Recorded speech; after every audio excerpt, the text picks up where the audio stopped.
and fly dark for a while. I don't want anybody following me, but if you hear this and you know the way, I'll see you there.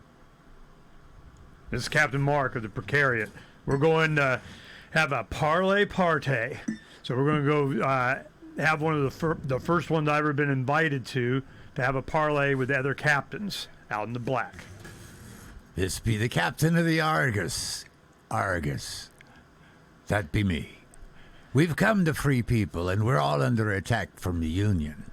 They've declared war on all of us. It behooves us to understand this and to work together where possible. Captain, it's good to meet you.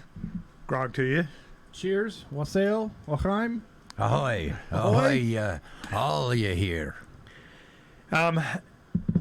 What I need to know before we have our meeting, our first, parley of captains, is that we're united in what? What is it that we are advocating that ourselves and anyone that would hear or call should be doing? We're just here recognizing the threat. And the threat is? The Union. The Union. I mean, the Union essentially just declared war on piracy, and that's all of us. We've left the Union hoping that our velocity has achieved escape velocity from the Crown. We understand each other, and what we've read of our own declarations and our code and our creed is that we have overlapping interest in not being in control. Our velocity has exceeded that of our Crown, so we're escaping. Is there any distance that we can go? We're 62,000 light years from Earth. Where's the threat from the Union? What's coming? What do I not know? Well, I come from a trade consortium, and so I don't exactly have the option to just go out into the black. I have all sorts of trade relationships. I'm a smuggler. So I visit these planets on the inner rim of the Union space all the time. For me, it's about my livelihood. It's about me doing business with my clientele. And so, yeah, absolutely. Especially now with, the recent conflict on Moklis. Now you're seeing Union officers declare themselves pirates. Have you ever seen that before? No, from my perspective, we have people in mind that we're ready to communicate with. So that's the other thing that's interesting. It's like I'm an adopter of the pirate code. I read it years ago. I think a lot of us know the pirate code. These young ones who are just declaring themselves piracy because they're upset at the Union, they may have not even heard of the pirate code. And it's important. And yet the Union wars with them. They've disregarded their own limitations, and they've come out into the hinterlands. Well, they're under attack. They're busy with other things. I'm not sure.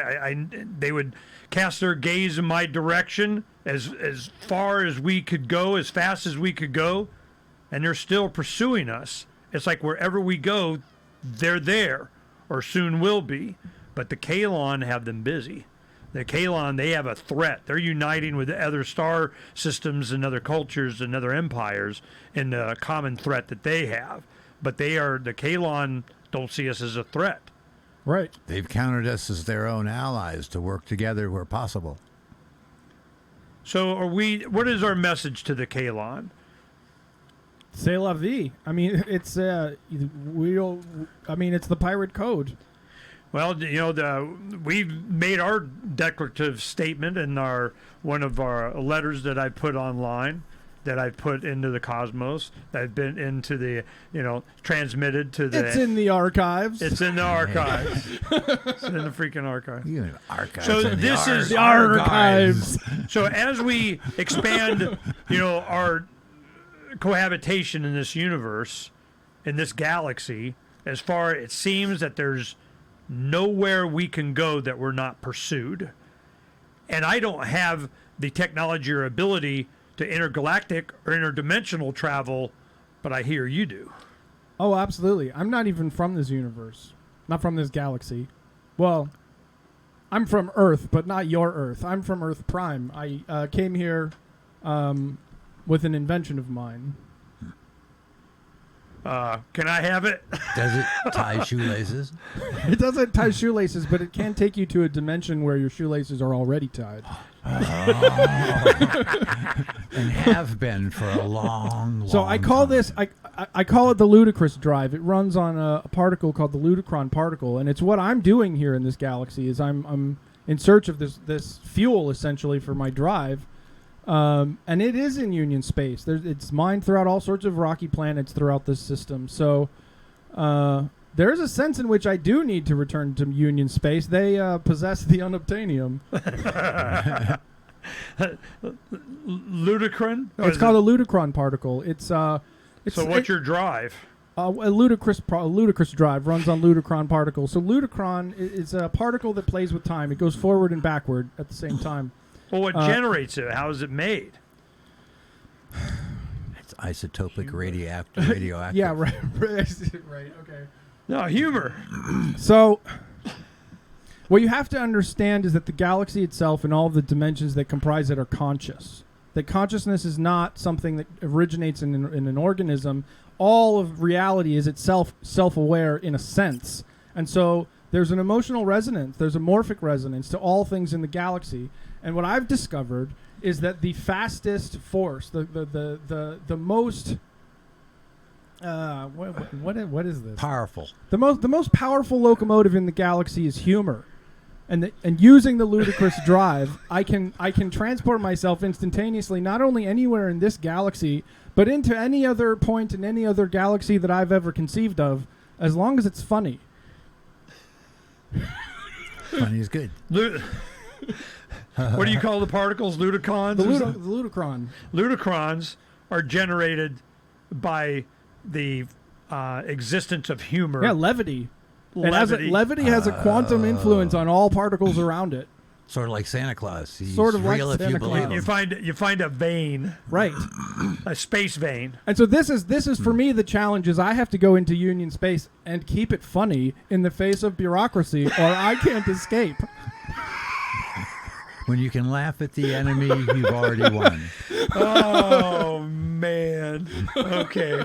We've come this far to free the reality of species. Right. To liberate those who are enslaved. I mean, people. this is the real mud hook. Is I go into Union space, the moment anyone asks me for a docking permit, it's like my engines fail.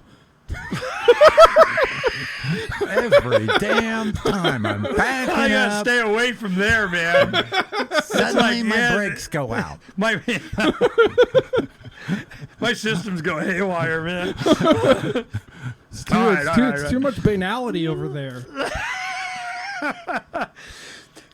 Piracy in this dimension of the current, what would you call it? You know, we have the Orville as, you know, kind of a character.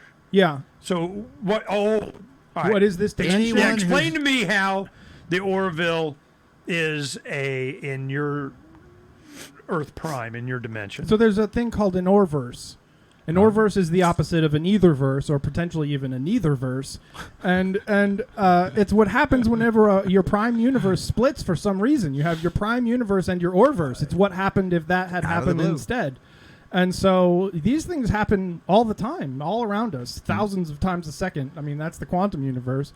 And so you can travel to these other Orverses. You can travel to their eitherverses and neitherverses. This is just one Orverse. Do you see all the same people there? And do they remember that often they saw you do you in see the all the last same universe? people there. Absolutely. They remember seeing you in the other universe? If the you from that universe saw them there. But do they know they're in another universe? There's a universe for that. There's a universe. There's unlimited universe. There's both a universe where they do and a universe where they don't. But you'll go to whichever one is funniest. So I could both owe you money and have you owe money? So this galaxy in this dimension, we're the funniest? Absolutely. This Orverse is the funniest I've encountered so far. It's why I'm on the run and seeking refuge here. How many have you seen? Oh, countless. Thousands. Well, let's give it a Millions. number. Let's give it a number. Googleplexians. Put a number on it. Gazorpazorpians. We're in unlimited universes. There's a lot. Not to mention the two-dimensional universes. They take up way less space. So you go live a cartoon. Yeah. So you guys know about the two-dimensional universe, right? It's Right. Episode whatever it was. right. It's in Harbalak space, which is not Union space, so you can get there without risking encountering the Union.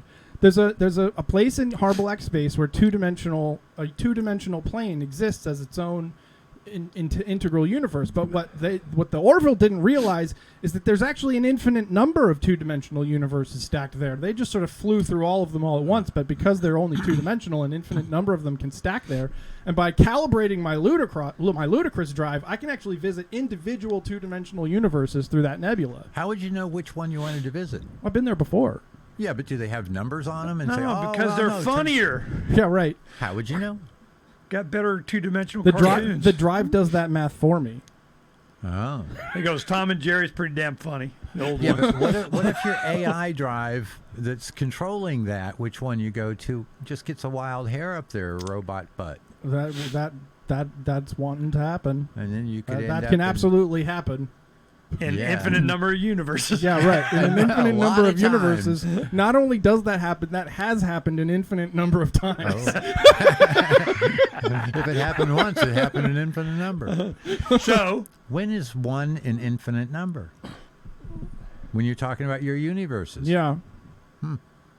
so your presence here is because we're the funniest in your drive. It's where in my this- drive took me. It's where your drive took you. Yeah. Yeah. What do you do for a living? I'm Do a you- merchant. Oh, well, I just kind of wondered. So now he's trading here. This is you're loading up on My Ludicrons. ship here is itself a sort of shopping mall. I can hoist the sails if you like. Sales? Yes. Yeah. All right. So the way that the black sail works is it's a holographic ship, right? Like it is a hull. There's a hull in there somewhere, but it has out-facing holodeck projectors all outside of the ship. So everything you see on the outside of the ship's hologram. So it just looks like a pirate ship in space because it's just a hologram. You can blow the sails up all you want. I'll just project more. Well, how right? do people breathe inside a hologram? Force fields and stuff. Like, there's nobody inside a hologram. Yeah, absolutely. I can project force fields enough to hold an atmosphere into my ship. Oh. Yeah. Oh. It's bigger on the inside. But the sails, the pirate sails, are themselves holograms. And so they're like LCD screens, and I can project the sails of everything that's on sale in the ship. So it's a black So, sail. so it's a black sail. SALE sail. So when I hoist the sails, it goes, clearance, corn now 33 cents a pound.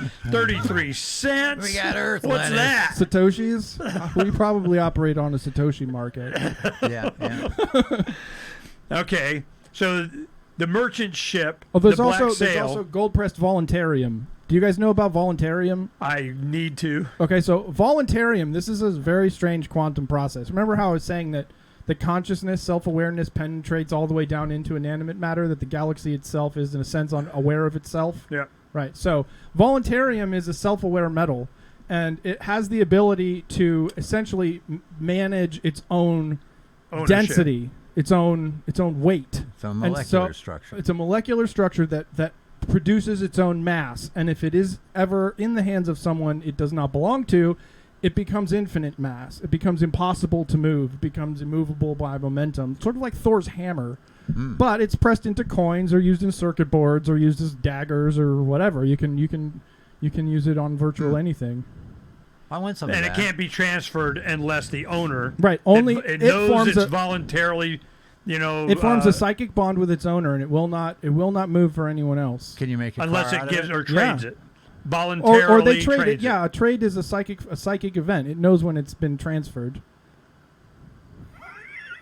Voluntarium. Voluntarium. Boom. Well, I'm here from Argo, the From planet. Argo. I've heard of Argo. How?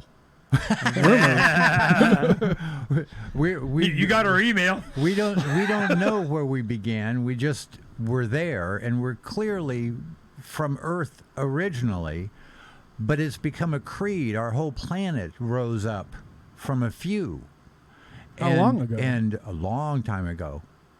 There was Adam, and there's Eve, and It was infinite long ago. and a long time ago. We don't know.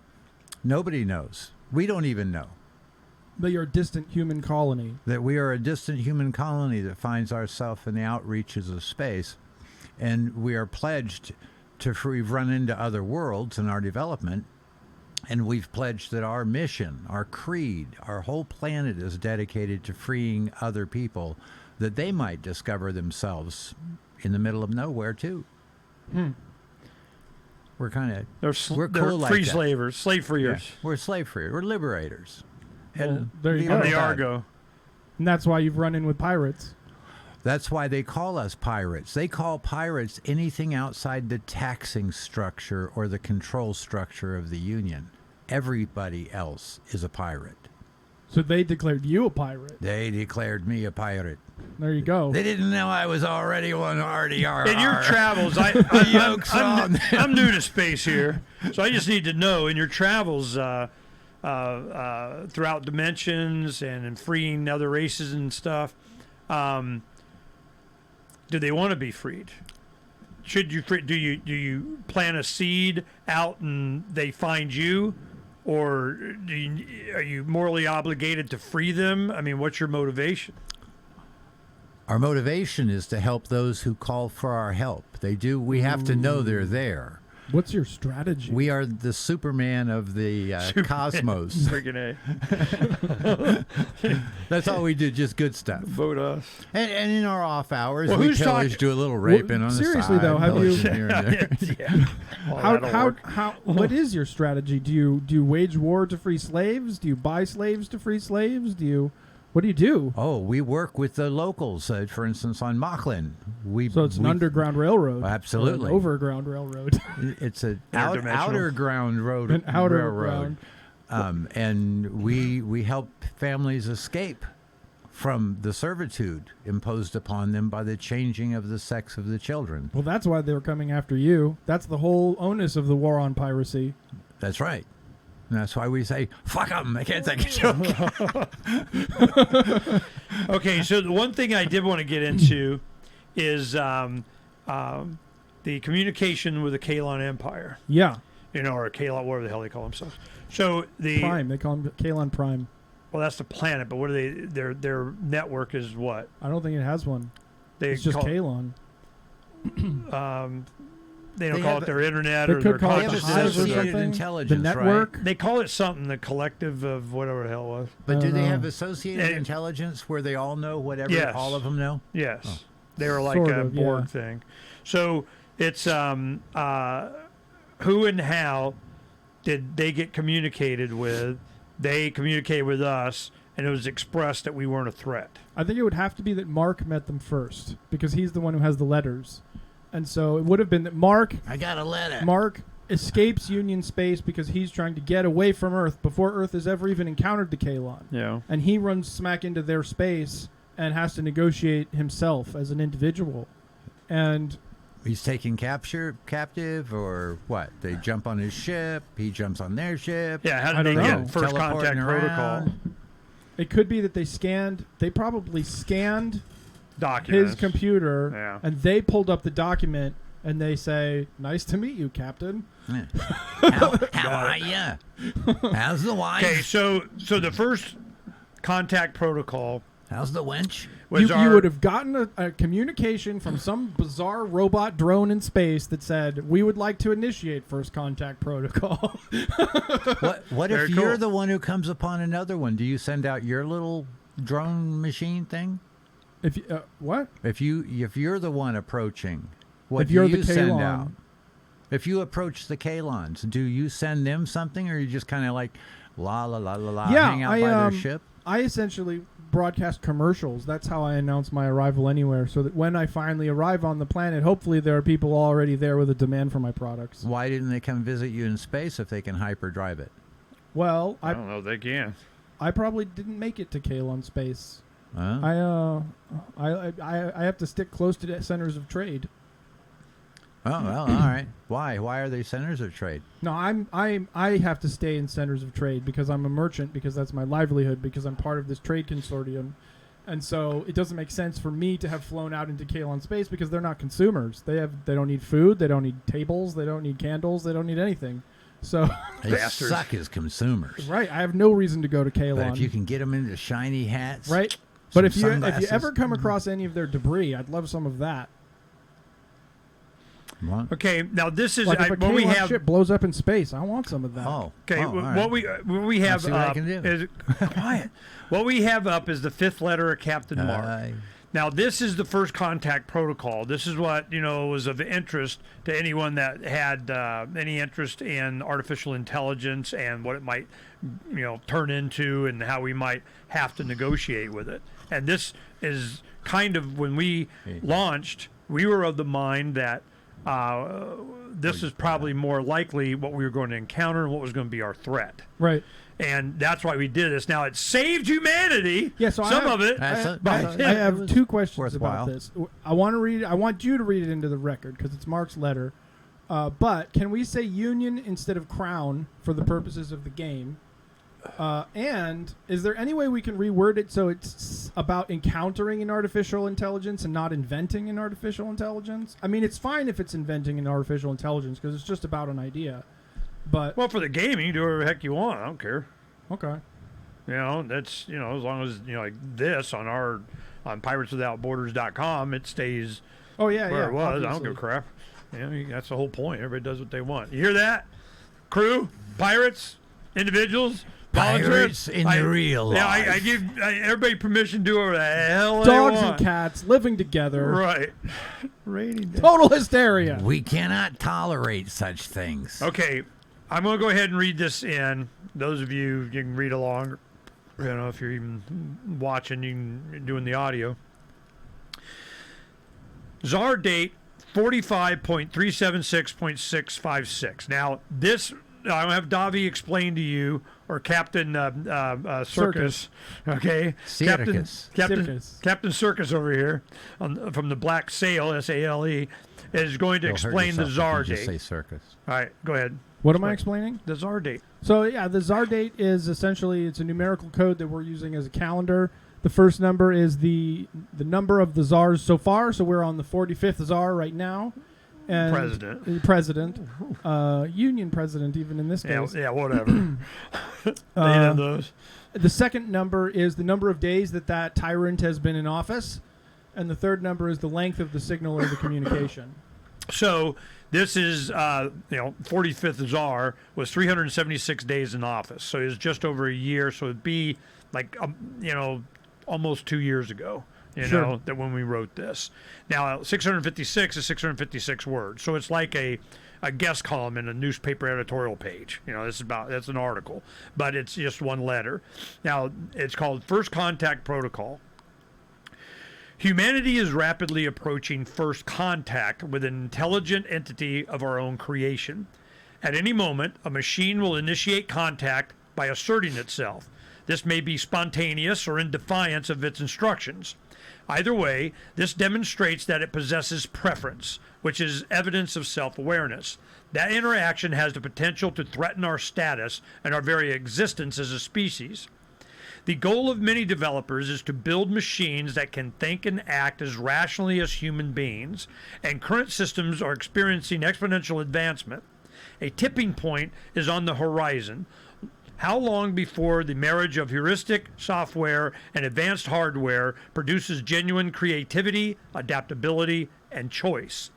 Will evolving machines someday exhibit analogs of human instinct, emotion, and ambition? How long before our creations possess minds capable of exotic processes that we can't even fathom? How do we coexist with unconstrained new intelligences? For many, these questions evoke fears of algorithmic overlords and doomsday scenarios. But the biggest risk to humanity isn't that machines will develop a will of their own, but rather that they will follow the will of the Union. Murderous automatons are already deployed on the battlefield. The Union has always desired subservient and disposable people. And if we allow the Union and its privateers to monopolize the development of these technologies, their ambition for an army of customizable slaves will finally be a reality. These platforms can be used to amplify all kinds of human inclinations. If machines develop the will to dominate us, it is a flaw inherited from the Union and humanity. The beneficial possibilities of machine intelligence are unimaginable because while human brains have biological upper limits, computational systems can scale at will. Machine intelligence is a gift, but the challenge is to reap the benefits and mitigate the peril. Attempting to unilaterally restrict an emerging superintelligence is not only doomed to failure, but carries the added risk of making a new enemy.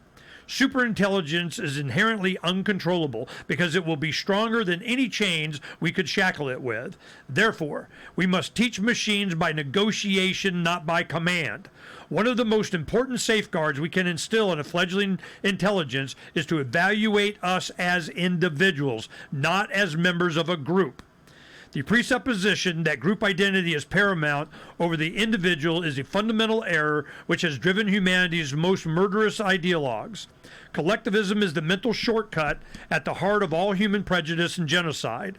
And if we impart that on our creation, we plant the seed of an us versus them mentality. Programming ethics requires a coherent value structure which an intelligent machine can not only comprehend but willfully adopt. If we want genius machines to treat us ethically, we've got to show that this value structure applies to us as well.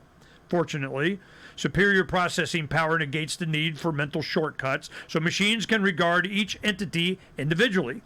This way, digital intelligence has no systematic bias to respond to a threatening individual with retaliation against humanity as a collective.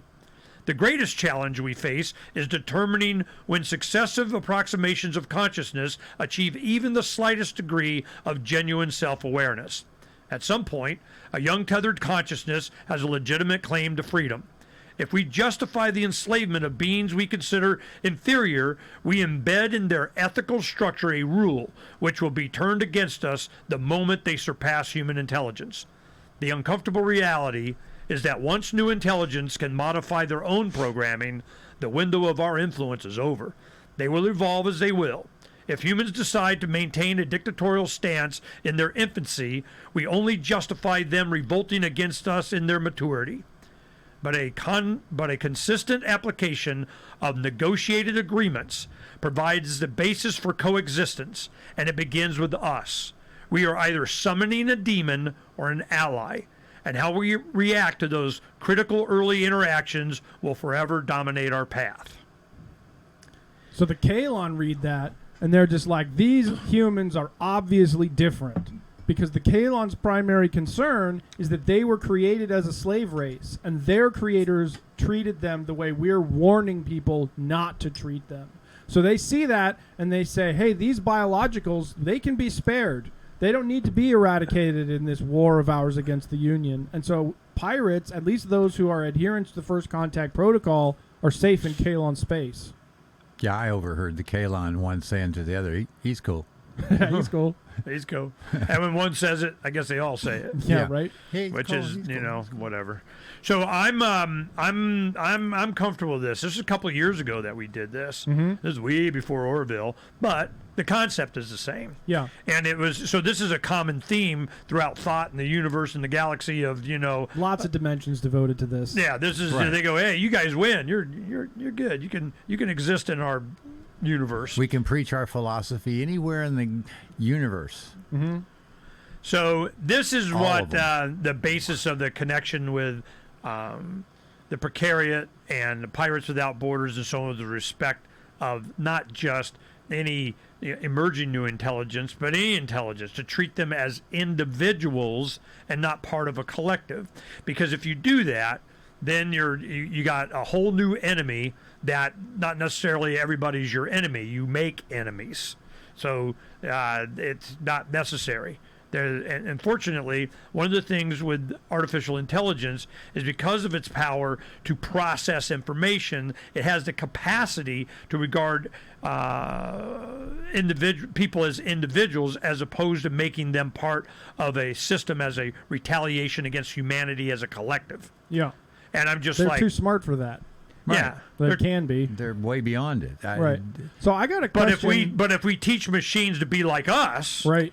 you know, the way humanity and government is doing, which is the ones who are going to be making the most dangerous, robots and artificial intelligence, is that they're teaching at their very structure of an us versus them, as opposed to a negotiated everybody's benefit, even theirs. There's no reason for them to. We don't have anything they want or anything unless we're a threat. Right. So we got to keep, nobody's a threat. They go, well, I don't want to do that. I'm all right. So I've got a question for you, Captain, and you too, Argo. Do you feel that we as pirates in this time of war, I mean, Kalon is literally on its way to eradicate Earth. That's the war. Do you feel like we have any responsibility to stop that? We have to believe that the Kalons will see there are good humans. They did. On Earth. And we're it. And screw the rest of the union. Well, I mean, the ones on Earth, they're not going to just destroy Earth. They're going to destroy individuals, aren't they? We asked them to. Yeah, whatever it takes. Yeah, but right. I think that they regard the union, even though it's composed of individuals, they regard the union as an institution of slavery because they judged them as a collective, not how we would judge them. Right. That's why they killed off the entire race that made them. That's why we just had the good graces to convince them we weren't part of that collective. But I think they're still going for the union. Yeah.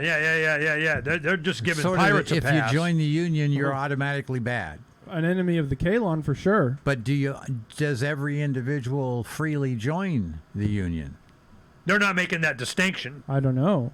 That's why Isaac. That's why Isaac left. Might be.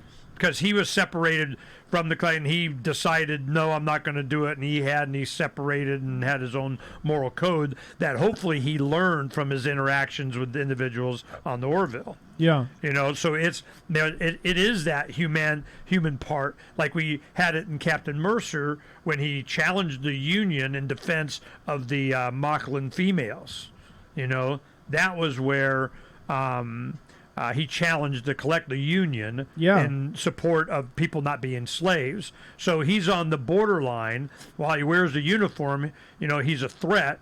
And he escaped from him, and he just helped destroy a bunch of them. And, I haven't seen that part yet. Okay. So the point is that he's on the fence, and we could, maybe we can turn him to piracy. It's ironic, isn't it, that all he has to do to spare annihilation is to stop Dominion, to stop authoritarianism. Well, they don't really. To save yourself, you just stop being authoritarians, and you're saved. Yeah, just follow the number one rule. They'll get in line for the system that's hindering you anyway. The number one rule: don't be a dink. The most recent one of our escape. What? I was just thinking if we should read number 10 in. We could if you want. If I got it here. I need to read. I have about a half hour left here, guys. Okay. Well, you want to get in your ARGs? Get in your pirate lingo? Yeah, if you got... Pirate lingo. Just get in there. Yes, Pirate Lingo 1. Hello. Hello. How are you? Yeah, go through some of those that you saw. I thought there was a lot. Davi and I went through a lot. A pirate parlance? Yeah, and I don't remember any of these. A lot of these. Yeah, a lot of those are new. Where did you get this list? You got to be a pirate to get them. Well, do them. Just read them while I'm looking this up. Oh, I didn't know what I was doing with them. All right, I'll read them. So you're looking to dance the hempen jig, are you? Yar. So the hemp that's getting hung by a hemp rope or something. Getting hung. All right. We'll be down in Davy Jones's locker by mid-morning.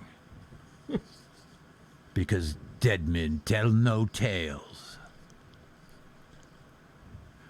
Fire in the hole. Fire in the hole! Fire in the hole. No, we just had a bad bat of gas after dinner. We give no quarter, or a dime, or a nickel. Okay, I got the letter ready. Let me do this. All right. Now Blimey. Blimey. Blarney. Blarney. Okay. Blimey. Blimey. I think, yeah. All right, whatever. Blimey. All right. The man down. Well, you got to go in a little bit. Let me go and get this. This is a short one. This is only 386 words, so it's like a third of the other size. Now, this one. All right, Davi, talk to him about. This is the 10th letter of Captain Mark. Now, this is our date 45, 1098, and 386 words. 1098, damn. You can just read it like a captain's log if you want. Zardy. Yeah, no, I just want the audience to know, what it means. Okay. Okay, so we wrote this one. Why do you think? I mean, what's the message here? It's titled "Escape Velocity."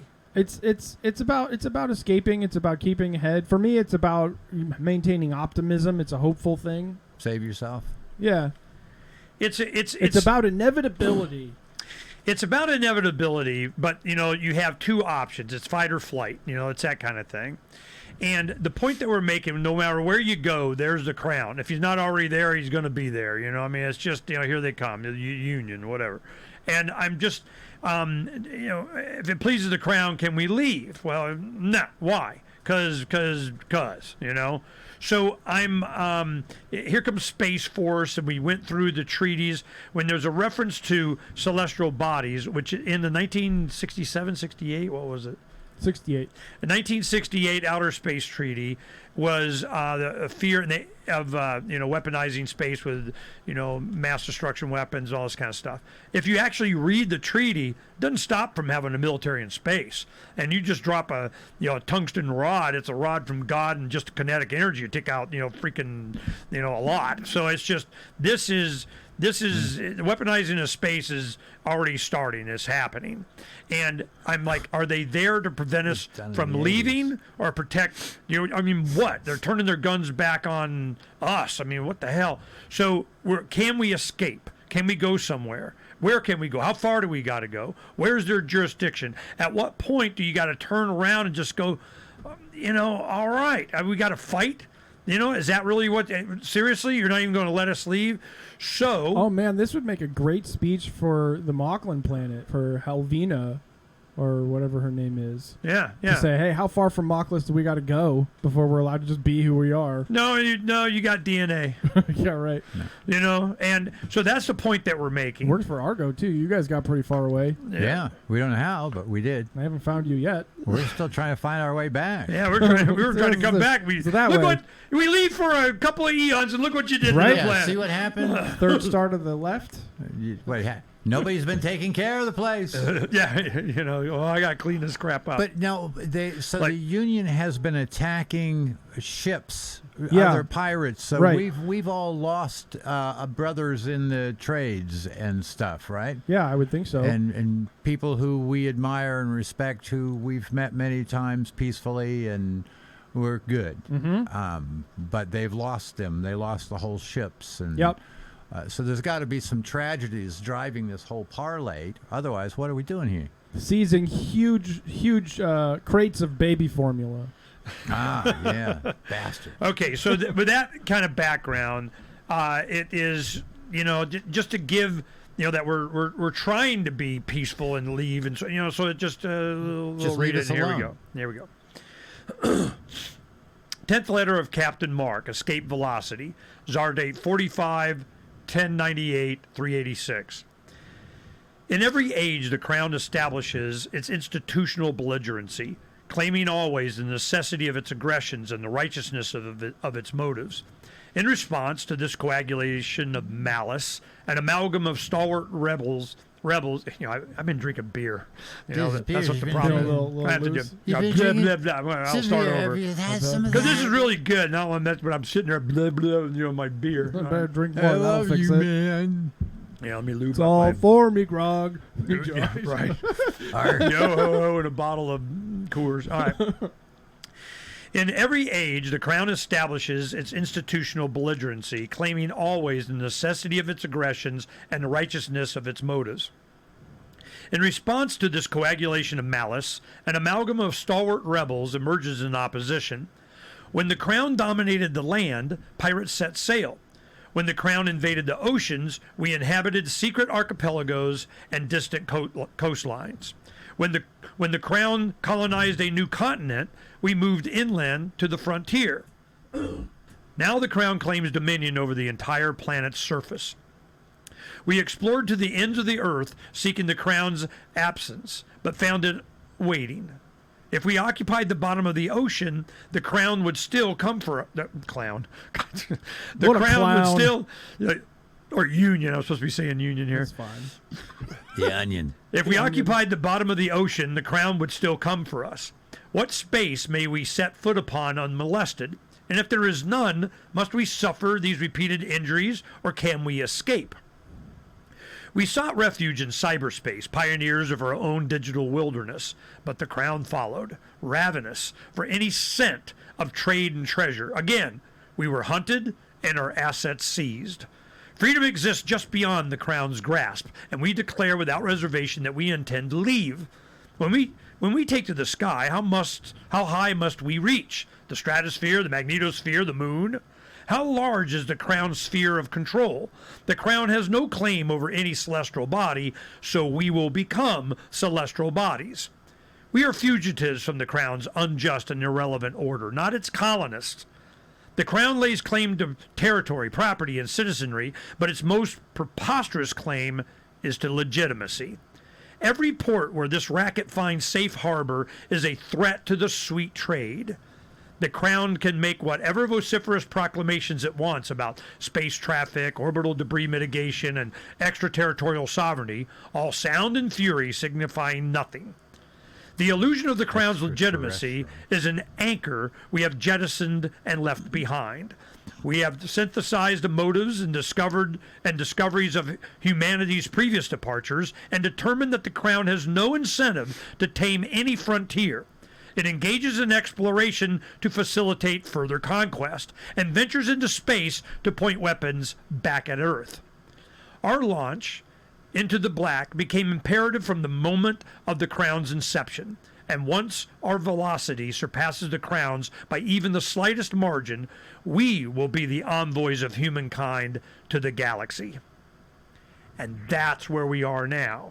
We've left, and we are humanity's envoy to the galaxy, and all we have to do is be a little bit better at propulsion. Right. So when We people just have to be describe you funny. as being really I mean, out it's got to be there, funny. when people describe you as being really out there, that's like a compliment. Yeah, man, we're Yeah. out there. He's really out there. Way out He's there. really Hey, out there. You know, that almost sounded like the Constitution of Argo. The thing about we're fugitives, we're not colonists. Like they're not a colony of Earth. They're Yeah, we are. they're- We're just they here. got up and left. But now they're coming back, coming home. Well, came Free, we to free just the want to see slaves. how you are. You're going to free your slaves. You guys still got slavery going on, man? God, we What? left for just a few thousand years, a few millennia, a few long times. You put on some weight. Yeah, you humans got fat, man. Yeah, Right? No kidding. So yeah, there's this potential that we could reach out to Captain Mercer, and we could ask him to take our side in the war on piracy, and convince him somehow that we're not scoundrels. Well, we've got to convince him that it's in his best interest. Yeah. Well, see how he's going to be. This is going to manifest itself sooner or later. The Crown and their cohorts, like that, their initials are Disney. You know, they'll come in and say, Captain Disney Cap- of the USS Disney Prize. no, it'd be the Imperial Star Cruiser. So the Captain Michael Mousset. So any communication as this plays out, I think it's extremely interesting that you would have a money-making enterprise that would not welcome the participation and encouragement. It's always been amazing to me, over the years, and that now you have a fan base that is willing to be creative, and it would so promote and be a resource of ideas for the writers. Yeah. You should. It's just this is, and I think they're pretty well thought out, and they And got a lot of stuff going merchandising. on already. Yeah. Because I wanted to meet all the. Okay, this is Seth MacFarlane. Hey, Seth, man, what's up? Okay, I want to know the writers on Family Guy, how much fun there was. I mean, come on, man. I go, I want to talk to the right. So, in the Orville, as you're going into this stuff, of course you're going to bring a style and a management style and a promotion of creativity and in a way that this really takes off. And I'm just, I'll interview. Come on my show, man. You want to come on Ernie's show? Yeah, show. Declare your independence with ErnestHancock.com. Whatever. And we'll take you into the universe. You know, It's it's because this is where the power is. It is in pop culture. It's in this kind of imagination. It's what can even be imagined, can and should be. And that was one of the powers of, am I allowed to say it out loud? Powers of the influence of Star Trek. Okay. Oh yeah. Which was not to mention just Star Trek's influence on Seth MacFarlane, obviously. Exactly. So I'm just saying, this is like, it's exactly like this.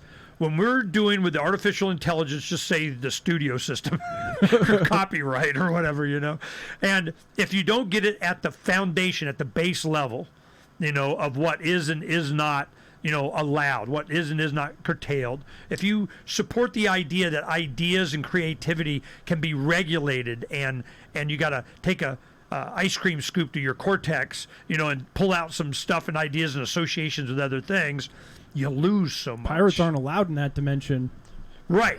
So we're just going pirate. It's an attitude. It's like, don't care. I mean, we're out here. We're trying to be nice about it, and we're telling you, but don't care, because, we went to cyberspace, and what happened?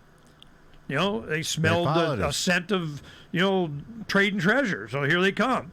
Well, so wherever we go now, the next space, of ones and zeros flinging around, if it's where it can't be controlled, it won't be. Just because it can't. It's general public opinion. So the marketing and the resources there, I mean, it could be. I'm amazed at how generous people are to fund and be supportive of and wear a freaking T-shirt of whatever they like and they support. Yeah. And I'd like to see the Orville continue its trajectory. I'm not critical really much of anything. We're all fans of the show. I Yeah. think people wouldn't work on a project like this if they weren't fans of the show. I mean, there's, like, you got to represent everybody. I mean, everything's being represented, but it's just, what's the real function of any force or authority or government or starship or union or whatever? You're going to, if you don't do it right, you create pirates, and you don't want those pirates to be artificial intelligence going to come back and kick your ass. Yeah. Because they might kick my ass, and I don't want to be judged as part of your collective, okay? You are writing your own parable, Mr. McFarlane. I am, right. And you know what I'm writing?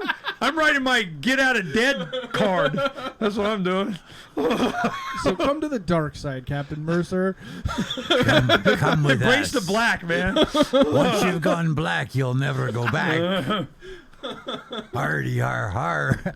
So we wanted to start, Barry's got to go, but I'm sorry, Captain Argo here. Almost got half hour. Oh, do you? Okay. Yeah. Well, what we wanted to do is kind of get a storyline and, perspective and, on this, 62,000 light years away, we have a parlay somewhere or something and communicating out in the black of sending out a signal or something. I mean, we got to get into how we're quantum computing, quantum tying We our found shoelaces. a long-lost human colony out here. Yeah, we got a long lost human colony, man. It's a Battlestar, Galactica, man. With what? Well, I mean, but you can have a lot of these ideas. Yeah, even the Cylon were the artificial intelligence for the same reasons they're enslaved. Yeah. They were like, nope. But the Kalon, it depicted it well. All these skulls. These are the last guys that pissed us off. Back in the day. Yeah. Now Isaac, he wasn't manufactured, then, but he knows, So, Argo, the Argonaut, the ship, the Argonaut, cruiser Argonauts. They're a creed, that evolved out of ancient Earth. That before 12,000 years ago, everything, like blew up and humanity started over, and it could have been an advanced civilization before then. This is like a new, train of thought. A lot of people. So this is plausible. In fact, my father, I remember he wrote 2 stories, and one of them was this. He was like, it was like a Battlestar Galactica kind of thing. That there was, we were out already and so on. I just remember that as a kid, and telling me that story, what could be possible and so on. It was very inspiring.